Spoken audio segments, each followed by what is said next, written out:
El cosmos siempre había sido silencioso, pero nunca antes ese silencio se había sentido tan ominoso. Recuerdo el momento de la colisión con una claridad asombrosa. Sara y yo estábamos realizando el mantenimiento rutinario de los paneles solares en el exterior de la estación. Las estrellas ardían a nuestro alrededor con un fuego helado, y abajo, la Tierra giraba lentamente, una majestuosa esfera azul envuelta en nubes blancas como la nieve. Nuestros trajes espaciales crujían con cada movimiento, y las voces de nuestros colegas en los auriculares nos brindaban una sensación de seguridad y control. Grigori, verifica la fijación en el sector E4. La voz de Sara sonaba profesional y concentrada. Llevábamos trabajando juntos 8 meses, y me había acostumbrado a su meticulosidad. Estaba concentrado en la inspección del amarre cuando, por el rabillo del ojo, noté un movimiento. Algo brilló a la luz del sol, demasiado rápido para que pudiera procesarlo conscientemente. «Objeto en trayectoria de colisión». La voz alarmada de Wei Lin, nuestro especialista en navegación, resonó desde el módulo de mando. «Todos adentro, inmediatamente». Sara y yo no tuvimos ni la más mínima oportunidad de reaccionar. El mundo explotó en una cascada de sonidos y luces. El impacto se produjo en el módulo Zarya, justo detrás de nosotros. Sentí cómo la onda expansiva atravesaba la estructura metálica de la estación, y Sara y yo salimos despedidos de la plataforma de trabajo. La cuerda de seguridad se tensó con tanta fuerza que sentí dolor incluso a través de la protección del traje espacial. Me giré y vi lo que cambiaría mi vida para siempre.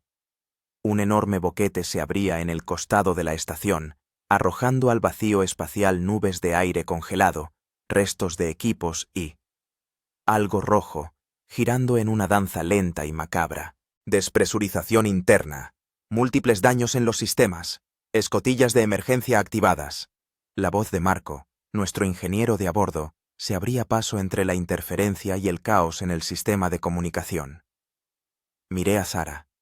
Sus ojos, detrás del visor del casco, estaban muy abiertos, revelando un terror puro y primario. Su cuerda de seguridad había sido cortada y ella se alejaba lentamente de la estación. ¡Sara! Mi grito resonó en el casco. Instintivamente, me impulsé desde la estructura más cercana, intentando alcanzarla. «No, Grigori, vuelve a la estación». Su voz sonó sorprendentemente tranquila. «No puedes ayudar. Conserva el oxígeno. Salva a los demás». La vi activar el motor de emergencia de su traje, pero en lugar de dirigirse hacia la estación, se lanzó en la dirección opuesta. Solo más tarde comprendí que estaba tratando de alejar de nosotros los escombros secundarios que podrían causar aún más daño. Los siguientes minutos se fusionaron en un torbellino caótico de acciones. Apenas recuerdo cómo llegué a la esclusa de aire, cómo los mecanismos, funcionando con energía de emergencia, me arrastraron hacia adentro. Las luces parpadeaban, las sirenas aullaban y de los altavoces salía la voz distorsionada de la inteligencia artificial de la estación. Daño crítico en los sistemas. Protocolo de supervivencia iniciado. Daño crítico en los sistemas. Cuando finalmente me quité el casco dentro de la esclusa, no me recibió el habitual olor estéril del aire filtrado, sino una sofocante mezcla de plástico quemado, ozono y algo metálico. Sangre.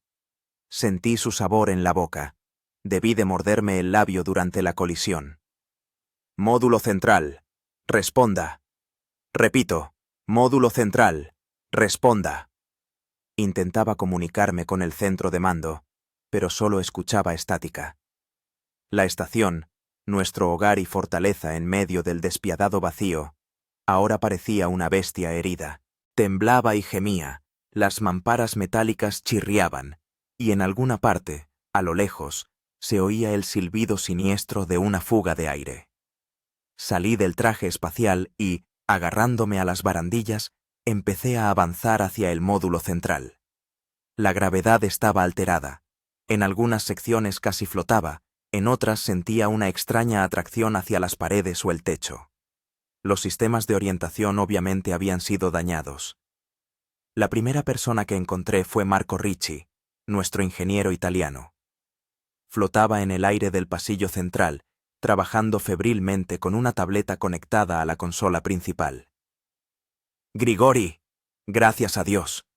Su barba, normalmente impecable, estaba manchada de sangre procedente de una ceja rota. La comunicación con la Tierra se ha perdido, por completo.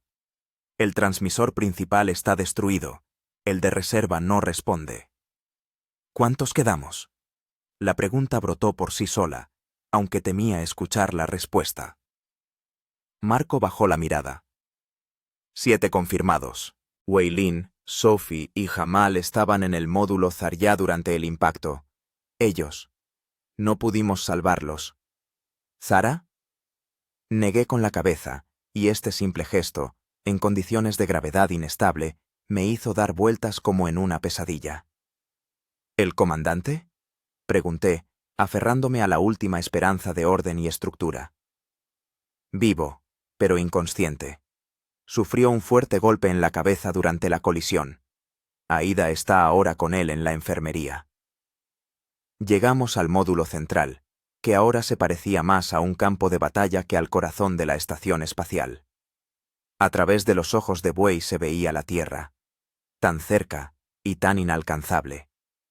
Nuestra conexión con ella se había cortado, y por primera vez en la historia de la cosmonáutica tripulada, la tripulación de la estación orbital se encontraba completamente aislada de la humanidad.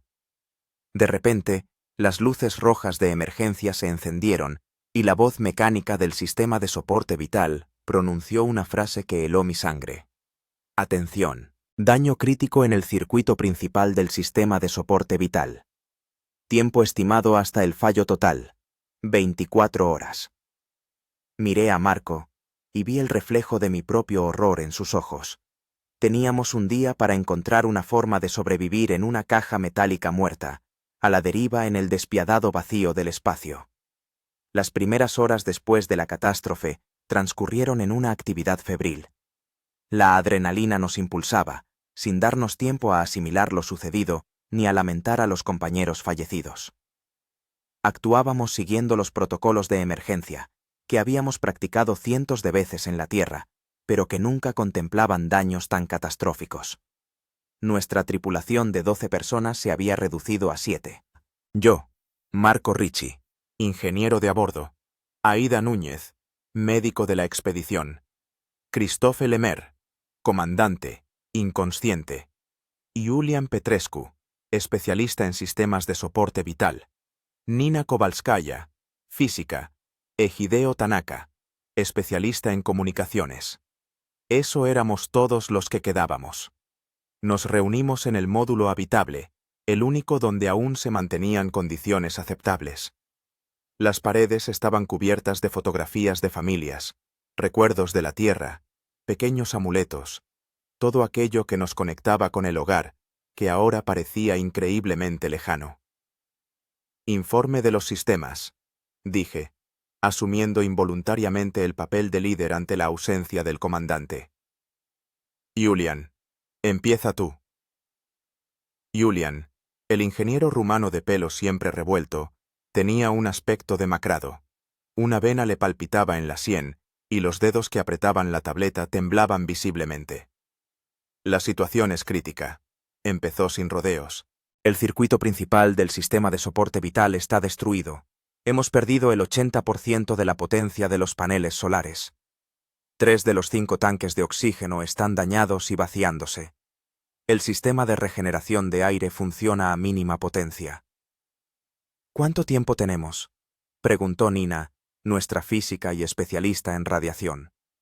Su pelo, normalmente perfectamente arreglado, ahora flotaba desordenadamente alrededor de su cabeza en condiciones de gravedad inestable. Con el consumo actual de recursos, máximo 36 horas, respondió Julian. Y eso es una estimación optimista. 36 horas, repitió Hideo, nuestro especialista en comunicaciones, un japonés de baja estatura con una voz sorprendentemente tranquila, incluso en esa situación. En ese tiempo, debemos restablecer la comunicación con la Tierra, o encontrar una forma de prolongar significativamente el funcionamiento de los sistemas de soporte vital. ¿Y qué pasa con el comandante? Me volví hacia Aida, nuestra médico. Aida, una mujer menuda con un fuerte acento español y unas manos que parecían capaces de curar con un solo toque, negó con la cabeza. Traumatismo craneoencefálico grave. He estabilizado su estado, pero sin el equipo especializado que se quedó en el módulo médico destruido, no puedo hacer más. Está en coma, y no sé cuándo. O si despertará. Un pesado silencio se cernió en el aire. El comandante Christophe Lemaire era nuestro ancla, el hombre cuya experiencia y sangre fría siempre infundían confianza. Ahora estábamos privados de ese apoyo. ¿Qué hay de los daños externos?, le pregunté a Marco. El módulo Zarya está completamente destruido. Eso ha provocado una cascada de daños estructurales. Hemos perdido un nodo de acoplamiento, el laboratorio científico y la mayor parte de los suministros. El revestimiento exterior está dañado en 17 puntos, pero los sistemas de sellado de emergencia han funcionado en 12. Los otros 5. Bueno, esas secciones ya las hemos perdido. ¿Y las comunicaciones? Me dirigí a Ideo. La matriz de comunicación principal está destruida. El sistema de reserva está dañado, pero podría ser reparado. El problema es que para ello hay que salir al espacio exterior y reconfigurar la antena manualmente. Iré yo, dije sin dudarlo. ¿Cuánto tiempo llevará la reparación? Alrededor de 3 horas de trabajo intenso. Pero hay un problema. Solo nos quedan 2 trajes espaciales funcionales, y uno de ellos está dañado. El oxígeno en los tanques durará un máximo de 4 horas. Justo, pero posible. Intenté sonar más seguro de lo que me sentía en realidad. Hay algo más, intervino Nina, nuestra física. He analizado la trayectoria de la estación tras la colisión. Nos hemos desviado de la órbita calculada. Ahora nos movemos en una trayectoria elíptica inestable que se está degradando gradualmente. ¿Qué significa eso?, preguntó Marco.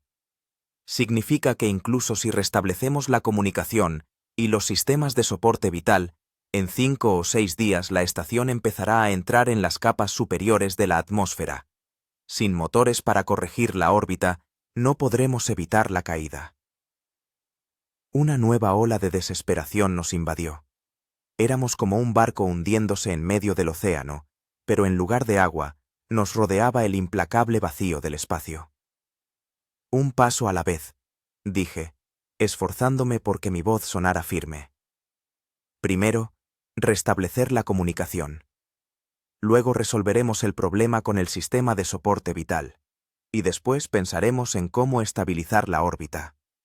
O cómo evacuar, añadió Ideo en voz baja. ¿Evacuar? ¿A dónde? Julián esbozó una amarga sonrisa. La cápsula de escape está diseñada para 4 personas como máximo. Somos 7, contando al comandante. No nos precipitemos. Intenté cortar de raíz esa conversación peligrosa. Ahora nuestra tarea es sobrevivir las próximas 24 horas y restablecer la comunicación con la Tierra. Seguro que ya se han dado cuenta de que hemos desaparecido y están preparando una misión de rescate. Nadie pronunció en voz alta la cruda realidad. Incluso la misión de rescate más rápida tardaría varios días en alcanzarnos. Y nosotros teníamos 36 horas. Como mucho. Nos dividimos en grupos. Ideo y yo empezamos a prepararnos para la caminata espacial y reparar el sistema de comunicaciones. Marco y Julián se dedicaron a evaluar las posibilidades de restaurar el sistema de soporte vital. Nina se puso a calcular nuestra órbita y a buscar formas de corregirla. Aida volvió junto al comandante, aunque todos sabíamos que poco podía hacer sin el equipo necesario. Preparándome para la caminata espacial, me enfundé en uno de los trajes que habían sobrevivido. Era más pesado de lo normal. Un modelo EMU, un traje americano para actividades extravehiculares prolongadas. El proceso de ponérselo normalmente llevaba unos 45 minutos con la ayuda de un asistente, pero ahora no podíamos permitirnos el lujo ni del tiempo ni de la asistencia. Hideo me ayudaba, revisando metódicamente cada sistema, cada válvula, cada conexión. Sus manos se movían con precisión quirúrgica y sus ojos estaban concentrados y tranquilos. ¿Estás seguro de que podrás hacerlo?, preguntó, mientras me fijaba el sistema de soporte vital a la espalda. Reparar la antena es una tarea complicada, incluso en condiciones ideales. No tengo elección, respondí, comprobando la movilidad de los guantes. Soy el único que tiene experiencia en trabajar con sistemas de comunicaciones en el espacio exterior. Eso solo era cierto en parte. Sí que había recibido entrenamiento para reparar sistemas externos, pero nunca me había enfrentado a daños de tal magnitud en condiciones reales. El oxígeno te da para 4 horas, me recordó Hideo. Pero te recomiendo que vuelvas en 3 horas y media, para tener margen. Asentí, sintiendo cómo el casco del traje me pesaba sobre los hombros. Era un recordatorio físico de la carga que nos había caído encima a todos. Antes de salir, eché un vistazo a la enfermería, donde Aida velaba junto a la cama del comandante. Christoph yacía inmóvil, con el pecho subiendo y bajando apenas perceptiblemente. Numerosos sensores y tubos rodeaban su cuerpo, y una oscura contusión le marcaba la frente. «Ten cuidado ahí fuera», dijo Aida en voz baja, sin apartar la vista de los monitores. «No podemos permitirnos perder a nadie más». Quise decir algo reconfortante, pero las palabras se me quedaron atascadas en la garganta. En lugar de eso, simplemente toqué su hombro con mi tosco guante y me dirigí a la esclusa. Lo último que oí antes de que se cerrara la puerta interior de la esclusa fue la suave voz de Nina, dirigida a nadie en particular. Me pregunto si nuestras familias sabrán lo que ha pasado, o seguirán pensando que todo está bien. La pregunta quedó sin respuesta, suspendida en el aire enrarecido de la estación agonizante. La caminata espacial siempre había sido una experiencia especial para mí. Es el momento en que realmente tomas conciencia de tu lugar en el universo. Una figura diminuta contra la negrura infinita, protegida del vacío únicamente por una fina capa de tejido de alta tecnología. Pero esta caminata espacial era diferente. Cuando la puerta exterior de la esclusa se abrió, vi la magnitud de la destrucción en toda su espantosa plenitud. El módulo Saria, que en su día fue el corazón de nuestra estación, se había convertido en una retorcida pila de metal. Los paneles solares, que debían desplegarse majestuosamente en el espacio, ahora estaban parcialmente desprendidos y oscilaban desordenadamente al menor movimiento de la estación. Los escombros, desde pequeños fragmentos de revestimiento hasta grandes componentes de equipo, flotaban lentamente alrededor, creando una especie de nube de basura espacial en nuestra órbita. «Te veo, Grigori». La voz de Hideo en los auriculares sonaba con pequeñas interferencias. «La antena de comunicaciones está en el exterior del módulo Unity. Tienes que recorrer unos 100 metros a lo largo de la estructura principal». Activé los propulsores de maniobra del traje y empecé a avanzar lentamente a lo largo de la estación, agarrándome a las barandillas y evitando los objetos afilados. Cada movimiento requería la máxima concentración. Un solo toque en falso y el traje podría dañarse, lo que significaría la muerte instantánea. «Ten cuidado en la sección D7», advirtió Hideo. «Hay una gran concentración de escombros». Reduje la velocidad al acercarme a la zona indicada. En efecto, allí la basura espacial formaba un auténtico campo de minas. Pequeñas partículas metálicas, fragmentos de plástico, piezas de equipos. Todo giraba lentamente, obedeciendo las caprichosas leyes de la mecánica orbital. En medio de ese caos, vi algo que me encogió el corazón dolorosamente. Una pequeña fotografía en un marco de plástico. Esa era una posesión personal de Sara, una foto de su pequeña hija Amelia que siempre guardaba en su cabina. Ahora, esa fotografía, como la propia Sara, se había perdido en la inmensidad del cosmos. Extendí la mano y atrapé cuidadosamente el marco. En la fotografía sonreía una niña de unos 5 años con los mismos brillantes ojos verdes que su madre. Aseguré cuidadosamente la imagen a mi escafandra y continué mi camino. ¿Cómo está el comandante?, pregunté, intentando distraerme de los sombríos pensamientos. Sin cambios, respondió Hideo después de una breve pausa. Aida dice que su estado es estable, pero crítico. Llegué al módulo de comunicaciones 20 minutos después de empezar la salida. La antena de respaldo era una compleja estructura de rejillas metálicas y reflectores parabólicos. Los daños eran graves. El amplificador de señal principal había sido arrancado literalmente de su anclaje y los cables de alimentación colgaban como tentáculos inertes. Estoy en el lugar, informé. Los daños se ajustan a nuestras peores expectativas. Procedo a la reparación. Las siguientes 2 horas se convirtieron en una extenuante lucha con la obstinada técnica en ingravidez. Mis dedos, limitados por los gruesos guantes de la escafandra, apenas podían manejar los pequeños detalles. El sudor me inundaba los ojos, pero en condiciones de ingravidez simplemente se acumulaba en pequeñas bolitas que flotaban frente a mi rostro. La respiración se hacía cada vez más pesada. El sistema de regeneración de aire de la escafandra funcionaba al límite de sus capacidades. ¿Cómo va el progreso? La voz de Marco interrumpió mi concentración. Más lento de lo que me gustaría, respondí, intentando conectar 2 cables de fibra óptica. El amplificador de señal está completamente destruido.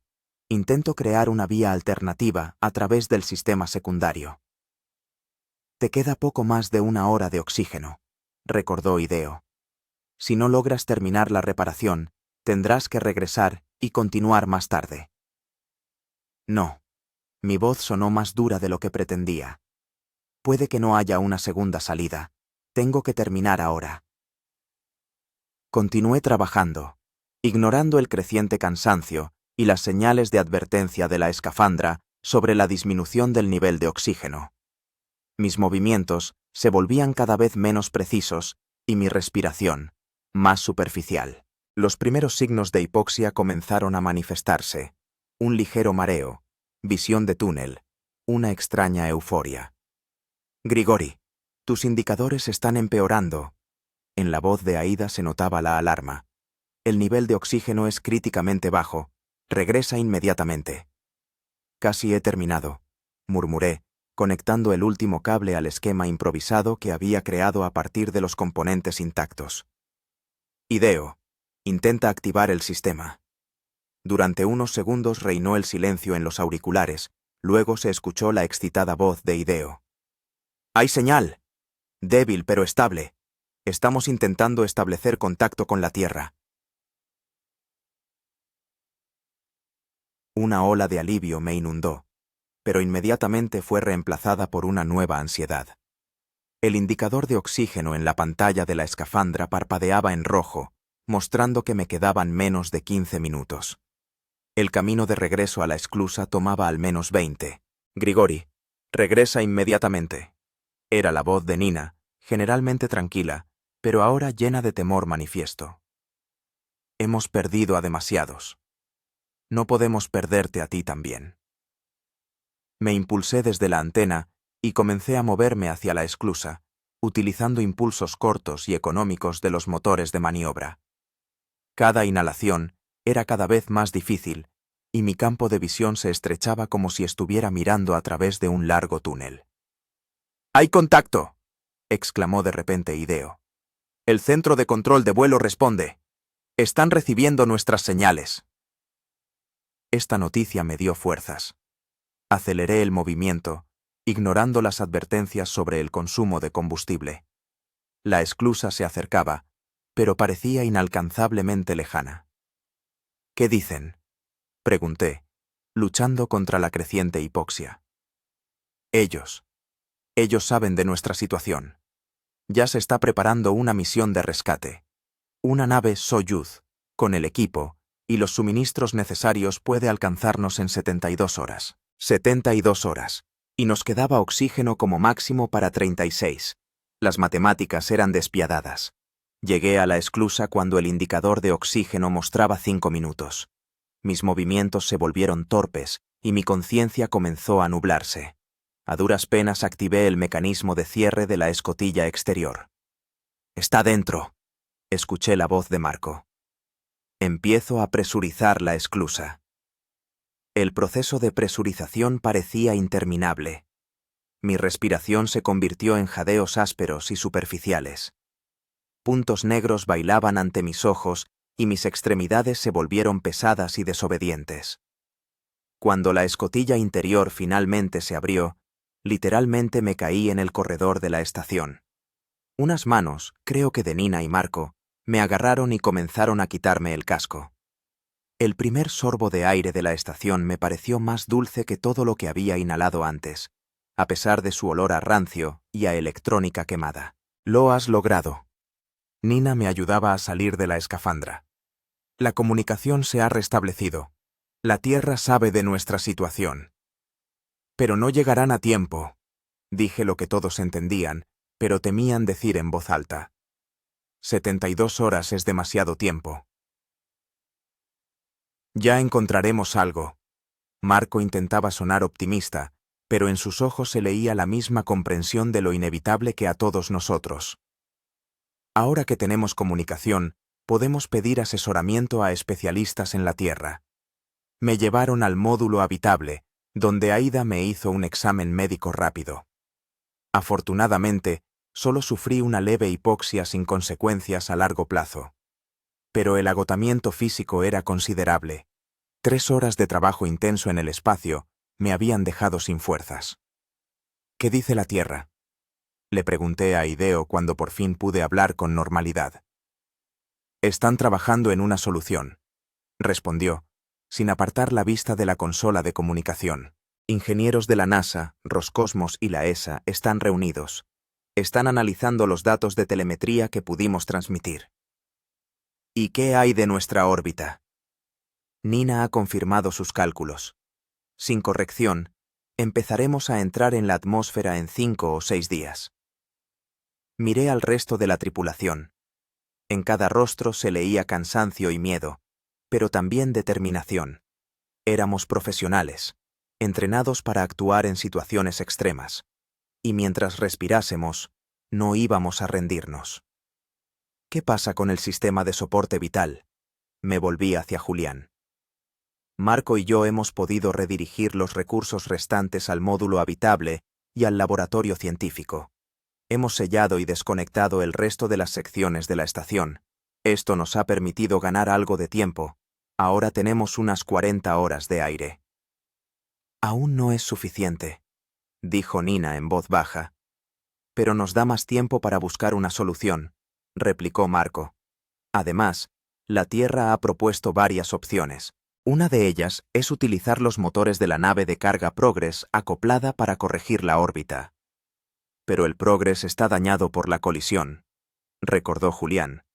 «Sus conductos de combustible están despresurizados». «Podemos intentar repararlos», insistió Marco. «Requerirá otra salida al espacio, pero si logramos activar los motores del Progress, no solo podremos estabilizar la órbita, sino también elevarla un poco para ganar más tiempo».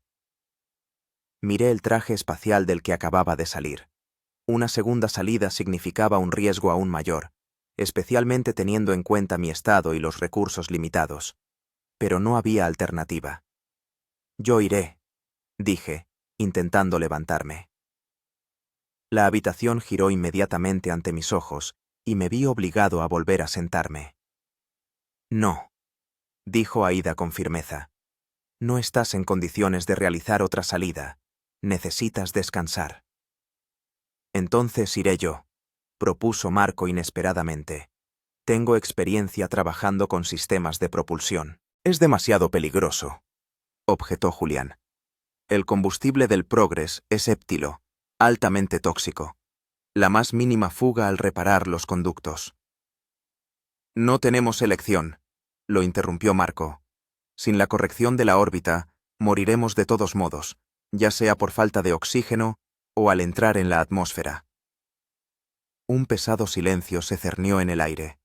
Cada uno de nosotros comprendía que cualquier decisión conllevaba un riesgo mortal, pero la inacción garantizaba la muerte. Primero descansa. Aída puso una mano en el hombro de Marco. La salida se podrá realizar en 6 u 8 horas, cuando recibamos todas las instrucciones necesarias de los especialistas en la Tierra. Nos dispersamos a nuestros camarotes para intentar recuperar fuerzas. Mi camarote era diminuto, apenas 2 por 2 metros, con una cama estrecha fijada a la pared, una pequeña mesa y algunos estantes para objetos personales. Encima de la cama había colocado hacía tiempo una foto de mi familia, mi esposa Irina y mi hijo Misha. Sonreían a la cámara, de pie frente al lago Baikal durante nuestras últimas vacaciones juntos antes de mi vuelo. Al ver sus rostros, sentí cómo se me hacía un nudo en la garganta. ¿Qué estarán sintiendo ahora? ¿Saben lo que ha pasado? ¿Les habrán informado de que las posibilidades de que nos salven son mínimas? Cerré los ojos, pero el sueño no llegaba. Ante mi visión interna desfilaban imágenes del día de hoy.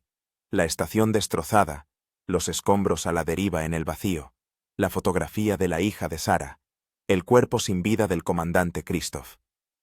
El intercomunicador de mi camarote cobró vida de repente, interrumpiendo mis sombríos pensamientos. Todos los miembros de la tripulación, reúnanse urgentemente en el módulo central. Repito, todos los miembros de la tripulación, reúnanse urgentemente en el módulo central. Era la voz de Hideo, y en ella sonaba algo nuevo. No miedo ni desesperación, sino... ¿esperanza? Cuando llegué al módulo central, los demás ya estaban allí. Hideo estaba de pie junto a la consola de comunicación. Su rostro, normalmente imperturbable, brillaba con una extraña excitación.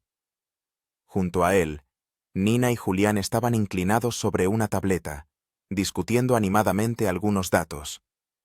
Marco y Aída los miraban con una mezcla de esperanza e incredulidad.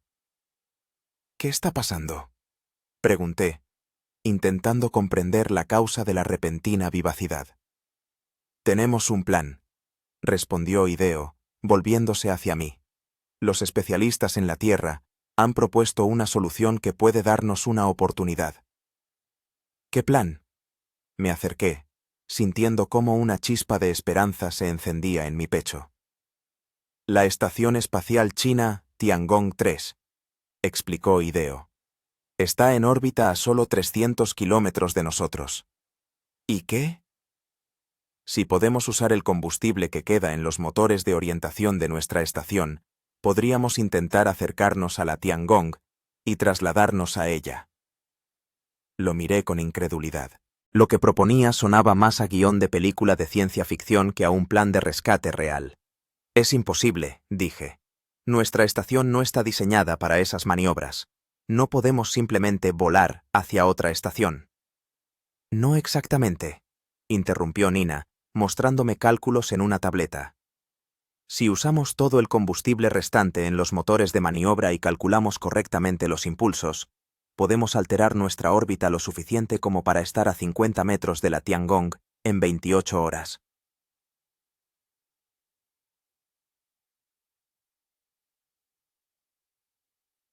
¿Y luego qué? ¿Simplemente llamamos a la puerta? Mi sarcasmo era una reacción defensiva a un plan que me parecía una locura. No, explicó Julián con paciencia. La estación china está deshabitada en este momento. La tripulación regresó a la Tierra hace 3 semanas, y la nueva rotación no llegará hasta dentro de un mes. Pero la estación es completamente funcional, con sistemas de soporte vital y provisiones en perfecto estado. ¿Y cómo entramos? No tenemos un módulo de acoplamiento compatible con la estación china. Tendremos que usar el acceso de emergencia, dijo Marco. Salir al espacio y, literalmente, saltar de nuestra estación a la Tiangong. Negué con la cabeza, tratando de asimilar la magnitud del riesgo que implicaba este plan. Esto es un suicidio. Incluso si nos acercamos a la estación china, las posibilidades de transferirnos con éxito son mínimas. Un cálculo incorrecto, un fallo en los motores, y o bien nos pasamos de largo, o peor aún, chocamos. No tenemos elección, dijo Aída en voz baja. Nos quedan 40 horas de oxígeno. La misión de rescate llegará en 72. Esta es nuestra única oportunidad. Miré a mis compañeros. En sus ojos vi la misma mezcla de miedo y determinación que sentía yo. Éramos científicos e ingenieros, entrenados para resolver problemas y superar dificultades, pero nunca antes nos habíamos enfrentado a una decisión de la que dependiera tan claramente nuestra vida o nuestra muerte. ¿Qué dice la Tierra?, le pregunté a Ideo. Ellos. Son ambiguos, respondió después de una pausa. La NASA y Roscosmos consideran que el plan es demasiado arriesgado. La Agencia Espacial China ha proporcionado todos los datos necesarios sobre la Tiangong y ha dado permiso para usar la estación, pero ha advertido sobre las dificultades técnicas. En otras palabras, nos han dejado la decisión a nosotros, resumió Marco. Sí, han dicho que apoyarán cualquier decisión que tomemos y harán todo lo posible para ayudar, pero la decisión final es nuestra. Me acerqué a la escotilla y miré a la Tierra. Parecía tan cercana. Una esfera azul envuelta en nubes blancas, llena de vida y oportunidades. Y tan inalcanzable. ¿Cómo está el comandante?, le pregunté a Aida, sin apartar la vista del planeta. Sin cambios. Está estable, pero sigue inconsciente. Si decidimos proceder con el acercamiento a la Tiangong, ¿cómo lo trasladaremos? Podremos usar el contenedor médico de transporte, respondió Aida. Es hermético y tiene un sistema autónomo de soporte vital para 6 horas, suficiente para hacer la transferencia. Respiré hondo, asumiendo el peso de la responsabilidad que recaía sobre mis hombros ante la ausencia del comandante. Bien, vamos a intentarlo, pero tenemos que calcularlo y prepararlo todo meticulosamente. Nada de errores, nada de improvisaciones.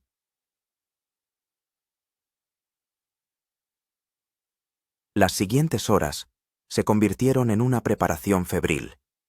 Nina y Julián trabajaban en los cálculos de la trayectoria y la secuencia de activación de los motores. Ideo mantenía una comunicación constante con la Tierra, recibiendo instrucciones y transmitiendo nuestros datos. Marco preparaba los trajes espaciales para la transferencia final. Aida se encargaba de preparar al comandante para el transporte. Iba de un grupo a otro, coordinando las tareas y tomando decisiones cuando surgían desacuerdos. Era un papel extraño para mí. Siempre había sido ejecutor, no líder. Pero en esta situación crítica, cada uno de nosotros se veía obligado a superar su especialización habitual. Primer impulso de los motores en 15 minutos, anunció Nina, sin apartar la vista de la consola de control. ¿Todos los sistemas listos? Listos, confirmó Julián. Las celdas de combustible activadas, los motores de maniobra en modo operativo. La Tierra confirma los cálculos, añadió Ideo. Dicen que nuestra trayectoria parece correcta. Nos reunimos en el módulo central para vivir el primer impulso juntos. Nadie sabía cómo reaccionaría la estación dañada a la activación de los motores. Existía el riesgo de que la estructura no soportara la tensión y comenzara a desintegrarse. 10 segundos para la ignición. Nina comenzó la cuenta regresiva. 9, 8, 7. Instintivamente me agarré a una barandilla, preparándome para el empujón. 3, 2, 1. Ignición. La estación se estremeció cuando los motores de maniobra se encendieron simultáneamente. El casco metálico chirrió, protestando por la aceleración repentina. Varios objetos sueltos flotaron por el aire, desplazados por el impulso. Los motores funcionan con normalidad, informó Julián, revisando los indicadores. El empuje está dentro de los valores calculados. ¿Integridad estructural?, pregunté, aún esperando que algo saliera mal. Estable, respondió Marco, que monitoreaba los sensores de tensión. Ligera deformación en el sector B3, pero dentro de lo tolerable. Los motores funcionaron durante 30 segundos y luego se apagaron automáticamente. La estación volvió a sumirse en el silencio, interrumpido únicamente por el zumbido de los ventiladores y la electrónica. Impulso realizado con éxito, anunció Nina. Estamos en la trayectoria calculada. Siguiente impulso en 4 horas. Ahora solo nos queda esperar y rezar, dijo Hideo en voz baja. Nos dispersamos para ocuparnos de nuestras tareas, pero la tensión no disminuía. Cada uno de nosotros entendía que nos jugábamos el todo por el todo. Si el plan no funciona, no habrá una segunda oportunidad. Me dirigí a la enfermería para revisar al comandante y ayudar a Aida con la preparación del contenedor de transporte. Christoph yacía inmóvil, con el rostro pálido, pero tranquilo, como si simplemente estuviera durmiendo. Multitud de tubos y sensores lo conectaban al equipo médico que lo mantenía con vida. ¿Cómo está?, le pregunté a Aida, que revisaba las lecturas de los monitores. Estable, respondió. Pero sin equipo especializado no puedo hacer más. Necesita un hospital de verdad. Lo tendrá. Puse una mano en el hombro de Aida. Lo llevaremos a la tierra. Ella me miró con agradecimiento, pero en sus ojos se reflejaba la duda. Ambos sabíamos lo improbable que era el éxito de nuestro plan. ¿El contenedor de transporte está listo?, pregunté, cambiando de tema. Sí. He comprobado todos los sistemas. El soporte vital autónomo funciona con normalidad. Podremos trasladarlo de forma segura al Tiangong. Bien. Prepara todo lo necesario. Tenemos que estar listos para la transición en 24 horas. Regresé al módulo central, donde Nina y Julián seguían monitoreando nuestra trayectoria. ¿Cómo pinta la situación?, pregunté, acercándome a ellos flotando. Por ahora todo va según lo previsto, respondió Nina. Después del primer impulso nos hemos desviado de la trayectoria calculada solo en 0,4%. Está dentro del margen de error aceptable. ¿Y la estación china? Está en una órbita estable, dijo Julián. Recibimos telemetría directamente de ella. Todos los sistemas funcionan con normalidad. La atmósfera interior se mantiene a un nivel respirable. ¿Qué tal nuestros suministros de oxígeno? Después de la redistribución de recursos y el apagado de los módulos no utilizados, nos queda aire para aproximadamente 38 horas, respondió Julián. Es menos de lo que calculamos inicialmente. ¿Por qué? El sistema de regeneración de aire funciona con menos eficiencia de lo esperado. Aparentemente, los daños son más graves de lo que pensábamos. Asentí, asimilando esta nueva información. Nuestro margen de tiempo se reducía, pero aún era suficiente para llevar a cabo el plan. ¿Cómo va la preparación para la transición final?, le pregunté a Marco, que se había unido a nosotros. Los trajes espaciales han sido revisados y están listos, respondió. Tenemos 3 EMU totalmente funcionales y un Orlan MK parcialmente dañado. Debería ser suficiente para la transición. Somos 7, recordé, incluyendo al comandante. El comandante irá en el contenedor de transporte, explicó Marco. Para los demás, tendremos que hacer 2 transiciones. El primer grupo de 3 personas pasará al Tiangong, luego 2 volverán con trajes espaciales para los restantes. Esto añadía un nuevo nivel de complejidad y riesgo a un plan ya de por sí peligroso. Pero no había alternativa. ¿Quién irá en el primer grupo?, pregunté. Propongo que vayamos tú, yo y Aida, respondió Marco. Eres el mejor trabajando en el espacio exterior, yo conozco los sistemas del Tiangong, y Aida es necesaria para atender al comandante inmediatamente después de la transición. Asentí, de acuerdo con su lógica. ¿Y qué pasa con el contenedor de transporte? ¿Cómo lo moveremos entre las estaciones? Le acoplaremos los propulsores de maniobra de uno de los satélites averiados que tenemos almacenados en el compartimento de carga, explicó Marco. Esto permitirá controlar con precisión su movimiento durante la transición. El plan era arriesgado, pero estaba bien pensado. Cada detalle había sido considerado, cada posible problema previsto. Y, sin embargo, no podía deshacerme de la sensación de que se nos escapaba algo importante. ¿Qué dice la Tierra?, le pregunté a Hideo. Siguen monitoreando la situación y ofreciendo asesoramiento, respondió. pero también se están preparando para lo peor. Una misión de rescate todavía se está preparando para el lanzamiento, en caso de que nuestro plan no funcione. Pero no llegarán a tiempo. No era una pregunta, sino una afirmación. No, no llegarán a tiempo, confirmó Hideo. No para todos nosotros, al menos. Entendí lo que quería decir. Si nuestro plan fracasaba, la única esperanza sería la cápsula de escape, que podía albergar a un máximo de 4 personas. Alguien tendría que quedarse atrás. No pensemos en eso ahora. Intenté ahuyentar los sombríos pensamientos. Concentrémonos en el plan actual. Funcionará. Tiene que funcionar. Los siguientes 20 horas transcurrieron entre tensa espera y preparación. Realizamos otros 5 impulsos de los motores, corrigiendo nuestra trayectoria en cada ocasión para asegurar un acercamiento perfecto a la estación china. Cada impulso fue un momento de máxima tensión. No sabíamos si la estructura dañada de nuestra estación resistiría otra sobrecarga.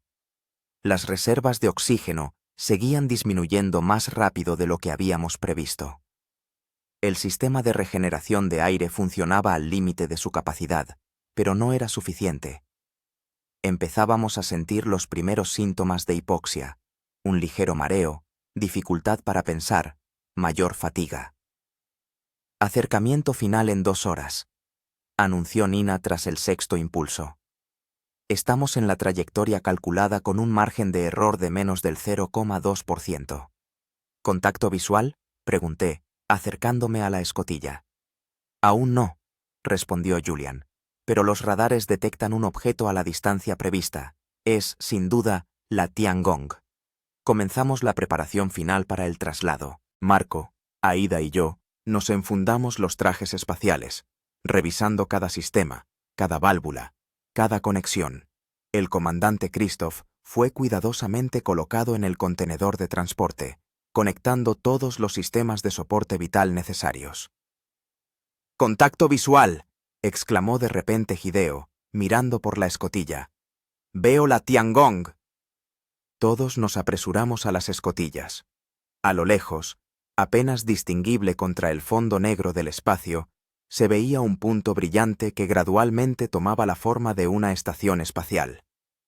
La Tiangong 3 china era más pequeña que nuestra estación, pero tenía un diseño más moderno. 3 módulos principales conectados en una estructura en forma de T, con grandes paneles solares extendiéndose a los lados. ¿Distancia?, pregunté, sin apartar la vista de la estación que se acercaba. 240 kilómetros y disminuyendo, respondió Julian. Con la velocidad actual de acercamiento, alcanzaremos la distancia mínima de 50 metros en 1 hora y 43 minutos. Excelente. Me volví hacia mi equipo. Marco, Aida, terminad la preparación. Nina, Julian, Hideo. Vosotros os quedáis aquí y controláis el proceso de acercamiento. Ante la más mínima desviación del rumbo, informad inmediatamente. Todos asintieron, comprendiendo la seriedad del momento. Nos acercábamos a la culminación de nuestro desesperado plan, y cada segundo, cada acción, era crucial. Revisé mi traje espacial por última vez, luego me acerqué a la escotilla. La Tiangong ya era bien visible, una construcción plateada que brillaba a la luz del sol. Nuestro nuevo hogar, nuestra esperanza de salvación. 50 minutos hasta la distancia mínima, anunció Nina. Todos los sistemas funcionan normalmente. La trayectoria es estable. Respiré hondo, preparándome para la maniobra más arriesgada en la historia de la cosmonáutica. Íbamos a hacer algo que nunca se había planeado ni practicado, una transferencia entre 2 estaciones espaciales en el espacio exterior, sin mecanismos de acoplamiento, sin seguridad, confiando solo en nuestras habilidades y cálculos. Es la hora, dije, poniéndome el casco del traje espacial. Que Dios nos ayude. La esclusa de aire parecía más estrecha de lo habitual mientras los 3, Marco, Aida y yo, esperábamos la despresurización. Junto a nosotros colgaba el contenedor de transporte con el comandante Christoph, parecido a un sarcófago futurista. Al contenedor se le habían acoplado pequeños propulsores de maniobra que Marco había adaptado de piezas de repuesto de un satélite. Comprobación de la comunicación, dije, activando el sistema de comunicación del traje espacial. Te escucho alto y claro, respondió Marco. Yo también, confirmó Aida. Módulo central en contacto, se oyó la voz de Nina. Os estamos rastreando a vosotros y a la Tiangong. La distancia entre las estaciones es ahora de 47 metros y se ha estabilizado. Entendido. Comenzamos la despresurización. El aire se extraía lentamente de la esclusa de aire, creando una sensación de oídos taponados. Me concentré en la respiración, tratando de mantener la calma. La puerta exterior de la esclusa se abrió, y ante nosotros se desplegó el abismo del espacio. Salimos de uno en uno, ordené. Yo primero, luego Aida, luego Marco con el contenedor. Me impulsé desde el borde de la esclusa y salí flotando lentamente al espacio exterior. La sensación era familiar, pero el contexto le daba un significado completamente nuevo. Normalmente, una caminata espacial era un procedimiento cuidadosamente planificado con tareas claras y seguridad. Ahora, sin embargo, estábamos improvisando, arriesgándolo todo. Al darme la vuelta, vi nuestra estación en toda su dañada belleza, módulos destruidos, paneles solares retorcidos, rastros de la colisión. Parecía un organismo moribundo. Y a 50 metros de ella, brillando a la luz del sol, colgaba la Tiangong, nuestra isla salvadora en el océano cósmico. Veo la estación china, informé. Parece intacta. La esclusa principal es bien visible en el módulo central. Aida y Marco se unieron a mí, maniobrando con cuidado en el espacio entre las estaciones. El contenedor de transporte con el comandante se movía junto a Marco, controlado por pequeños impulsos de los propulsores acoplados. Recordad el plan, recordé. Utilizamos los propulsores de maniobra para desplazarnos hacia Tiangong. Nos movemos lenta y controladamente. Nada de movimientos bruscos. Activamos los motores de nuestros trajes espaciales y comenzamos el desplazamiento.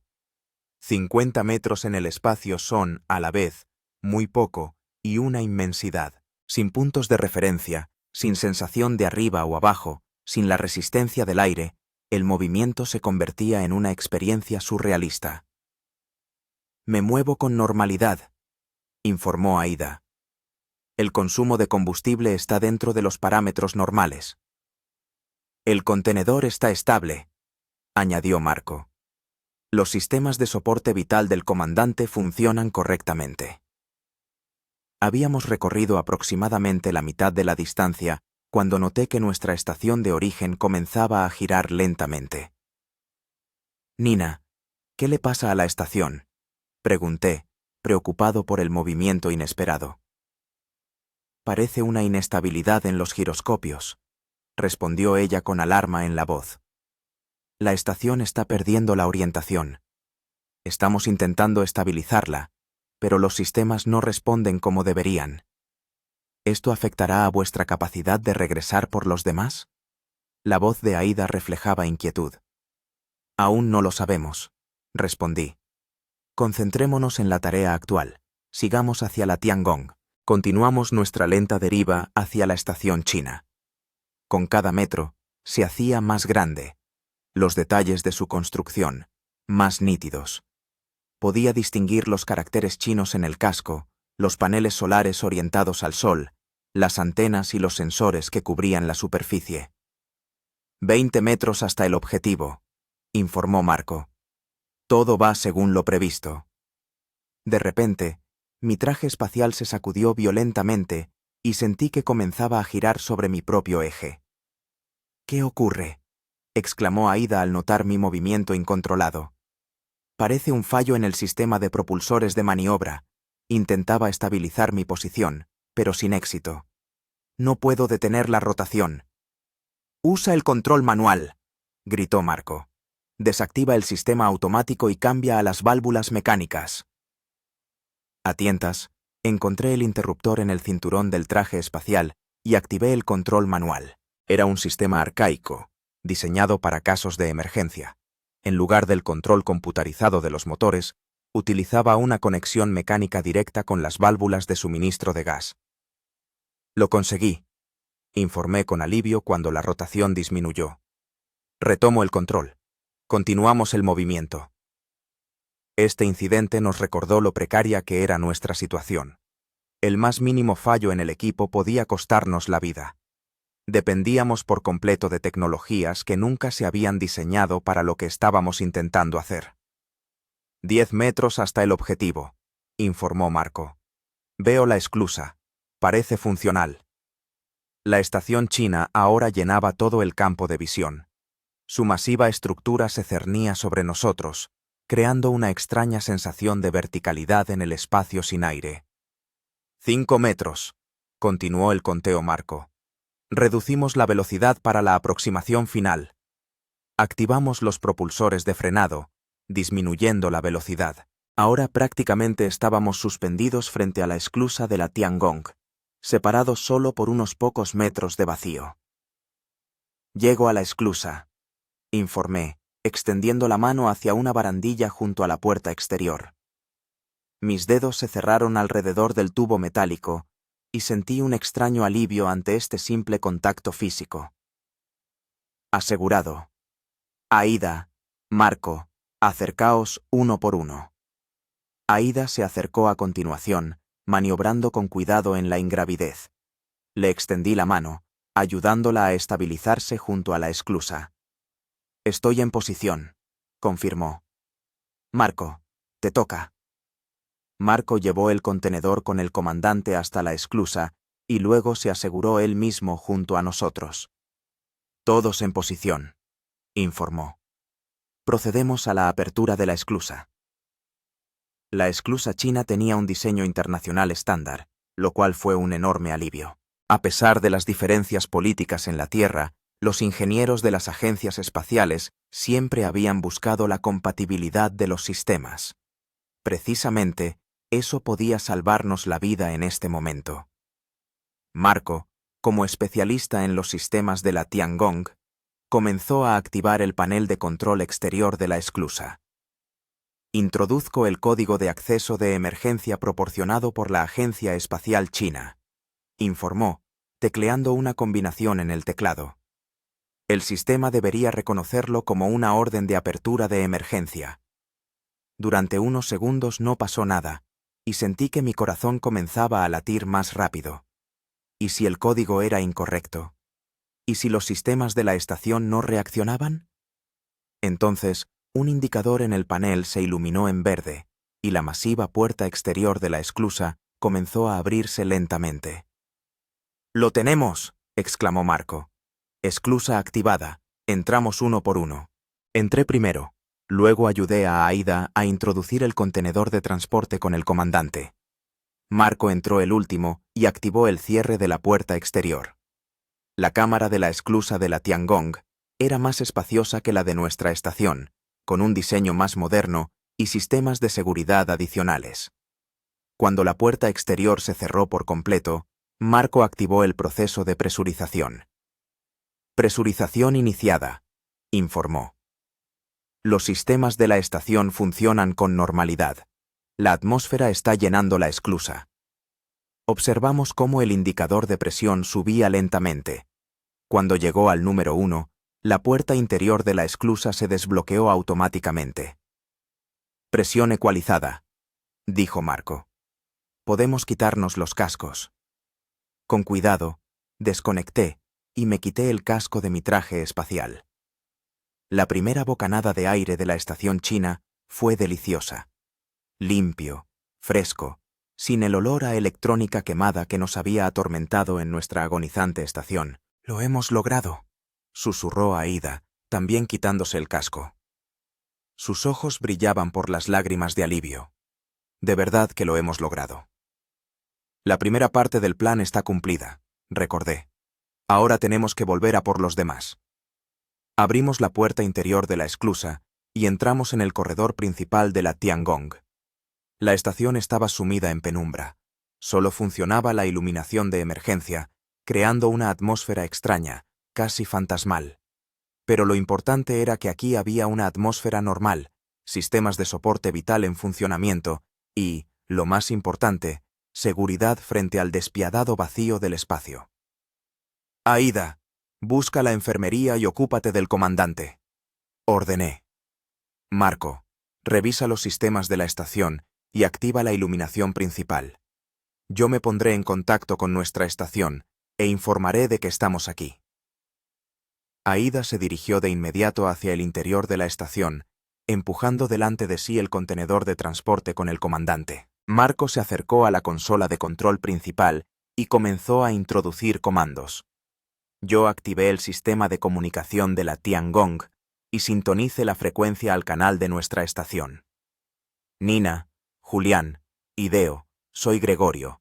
Hemos llegado con éxito a la Tiangong y estamos dentro.